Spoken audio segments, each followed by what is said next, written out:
Assalamualaikum warahmatullahi wabarakatuh. Perkenalkan, aku Dea Alvina dengan NIM 203. Di sini aku bakal jelasin apa saja sih yang dibahas dalam ekonomi internasional itu. Nah, langsung saja ke pembahasannya. Nah, untuk materi yang pertama ada teori pertukaran dalam konteks perdagangan internasional. Teori pertukaran menjelaskan bahwa negara berdagang karena memiliki keunggulan produksi. Mekanismenya mencakup negosiasi, pembayaran, pengiriman, dan bea cukai.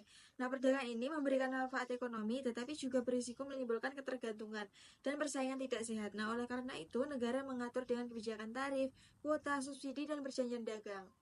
Lalu untuk materi yang kedua ada teori perdagangan komparatif dalam perdagangan internasional.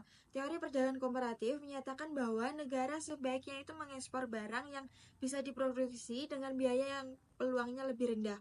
Konsep ini mendorong spesialisasi dan efisiensi. Contohnya Indonesia mengekspor kopi dan mengimpor mesin. Teori ini bermanfaat untuk pertumbuhan ekonomi, tapi juga memiliki ketantangan seperti ketergantungan dan ketimbangan.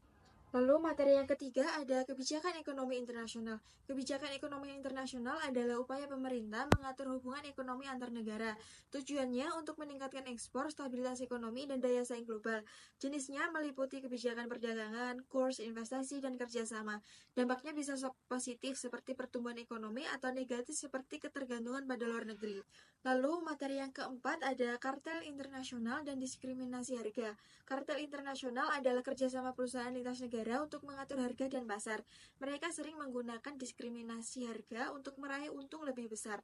Meski bisa menstabilkan pasar, kartel cenderung merugikan konsumen dan mengurangi persaingan. Karena itu, regulasi dan pengawasan diperlukan agar perdagangan ini tetap adil dan sehat. Lalu materi yang selanjutnya ada perpindahan faktor produksi antar negara. Ini adalah pemindahan tenaga kerja, modal, teknologi, dan sumber daya dari suatu negara ke negara lain. Faktor yang berpindah itu meliputi migrasi tenaga kerja, investasi modal asing, dan transfer teknologi. Dampaknya bisa positif seperti peningkatan lapangan kerja dan pertumbuhan ekonomi. Namun juga ada yang negatif seperti ketergantungan ekonomi.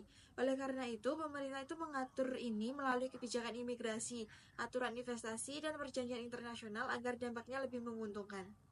Lalu materi yang keenam ada investasi internasional dan multinasionalisme. Investasi internasional adalah penanaman modal di luar negeri untuk mendapatkan keuntungan dan memperluas pasar.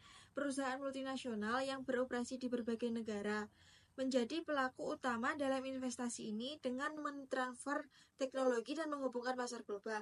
Nah, manfaatnya itu meliputi pertumbuhan ekonomi, penciptaan lapangan kerja, dan integrasi ekonomi global. Tetapi juga ada tantangannya seperti resiko politik, perbedaan budaya, dan dampak sosial.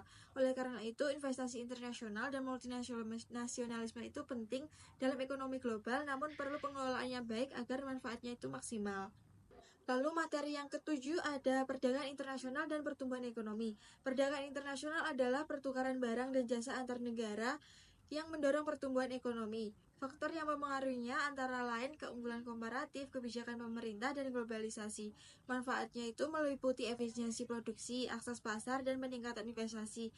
Namun ada juga resikonya seperti ketergantungan luar negeri, persaingan, dan fluktuasi ekonomi. Materi yang selanjutnya ada pasar valuta asing. Ini adalah pasar global tempat mata uang berbagai negara diperdagangkan untuk memfasilitasi perdagangan internasional dan menentukan nilai tukar mata uang. Pasar ini penting bagi perekonomian nasional karena mendukung ekspor impor, membantu pengendalian nilai tukar, dan mempengaruhi inflasi serta kebijakan moneter. Nah, namun pasar valuta asing juga mengandung resiko seperti fluktuasi nilai tukar, likuiditas rendah, serta pengaruh politik. Nah, materi yang terakhir ada perkembangan sistem moneter internasional. Sistem moneter internasional mengatur pertukaran mata uang dan transaksi keuangan antar negara untuk menjaga stabilitas ekonomi global. Kayak lembaga seperti IMF dan instrumen seperti cadangan devisa itu penting dalam sistem ini. Sistem ini menghadapi tantangan seperti fluktuasi nilai tukar dan krisis mata uang. Nah, teknologi seperti digitalisasi pembayaran dan mata uang digital itu membantu meningkatkan efisiensi dan keamanan sistem. Nah, itu tadi materi yang bisa saya sampaikan dan terima kasih sudah menonton. Cukup sekian dan terima kasih. Wassalamualaikum warahmatullahi wabarakatuh.